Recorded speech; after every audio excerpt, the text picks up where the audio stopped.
ट्रॅक्टरच्या सहाय्याने फवारणी करण्यात येत आहे. शरद दादा यांची मागील वर्षीपासून हे फवारणी करत आहे. आपण त्यांचा अनुभव अभिप्राय याच्यामध्ये घेऊ.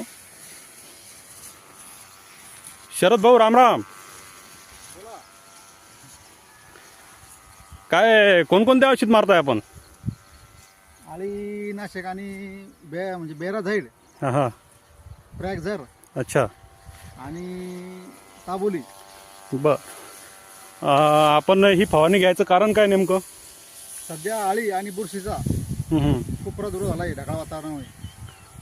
आम्ही असं ऐकलं की प्रॅक्झर हे म्हणजे खूप उच्च प्रतीचं बुरशीनाशक आहे आणि ते जास्त करून फळबागांवर फवारतायत आणि तुम्ही तर सोयाबीनवर मारता याला. आम्ही 3 वर्षापासून ते अनुभव घेतो आलो. बर. क्वालिटी मेंटेन होते झाडाची. अच्छा. बुरशी पडू देत नाही.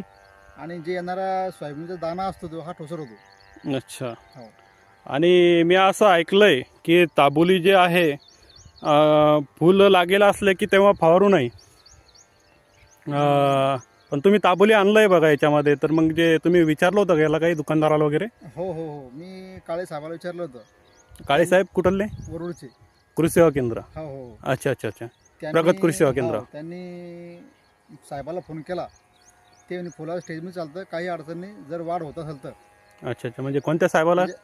त्यांचं नाव नाही सांगू शकत मी. कंपनीचे साहेब होते का? कोण होते? कंपनी साहेब होते. अच्छा अच्छा अच्छा. ते म्हणे वाढ जर होत असेल हां हां. तर मारायला काही हरकत नाही म्हणे, त्याचं काही नुकसान होत नाही म्हणे. फुलगळ होत नाही? नाही, काही नाही. म्हणजे आम्ही जे यूट्यूबला व्हिडिओ ऐकतो की बा फुलगळ होते ताबोलीना, जे म्हणजे कल्टर वगैरे मारतो, ते थोडंफार प्रमाणात चुकीचं आहे असं त्या साहेबांचं म्हणणं होतं.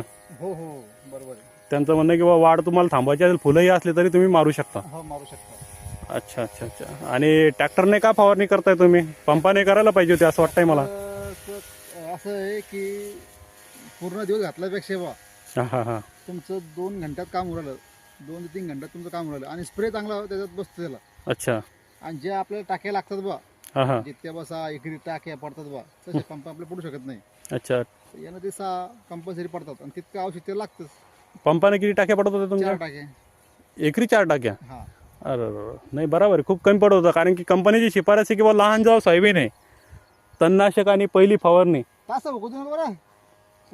तसं सांगून द्या तुम्ही म्हटलं एकदा.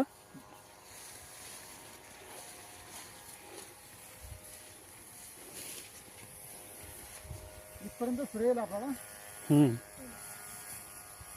9 तास घ्या पोरांनो. काही नाही, कमी नाही घ्यायला. हम्म. थोडी चाल थोडी थांबून राहायचं. तर तुमचं म्हणणं आहे की बा साहेबांनी सांगितलं तर फुलं असल्यावर काही अडचण नाही? नाही, आम्ही खात्री करून घेतली तरच घेतलं ते. अच्छा. आणि तेव्हा 4 पंप पडायचे पेट्रोल पंपाने? हो, 4 पंप. आणि याने किती पडता एकरी आता? याने सोयाबीन लहान असताना 5 पंप पडता वाटतं. हा, आता 6 पंप. आता 6 आणि अजून थोडी वाढली तर 7 पंप समजा. पंप. अच्छा अच्छा अच्छा. आणि किती वर्षापासून फवारताय तुम्ही या ट्रॅक्टरच्या साहाय्याने या? नाही, आता 2ऱ्या वर्षी. म्हणजे तुमचं म्हणणं आहे की आधुनिक तिकडे लोकांनी वळायला हवं हा हो. आणि म्हणजे ज्याच्यामध्ये टायमाची बचत होते. हा हो. थोडेफार पैसे शिल्लक जात असेल तुमच्या याच्यात? जातात ना, पण मग टाइम बचत होती ना टायमाची. अच्छा. किती एकर वावर आहे आपल्याकडे म्हणजे? 15 एकर क्षेत्र आहे सगळं. अच्छा अच्छा अच्छा अच्छा. आणि एका दिवसात होतं का सगळं फवारणं? हो, एकाच्यात होतो. पेट्रोल पंपाने 2 दिवस लागत असतील? 2 दिवस. 2 दिवस. पाणी येतो, भांगडी सगळं. हां हां हां हां. वेळेवर मजूर सापडत नाही बरोबर. अच्छा अच्छा अच्छा. बरं, धन्यवाद साहेब. हो.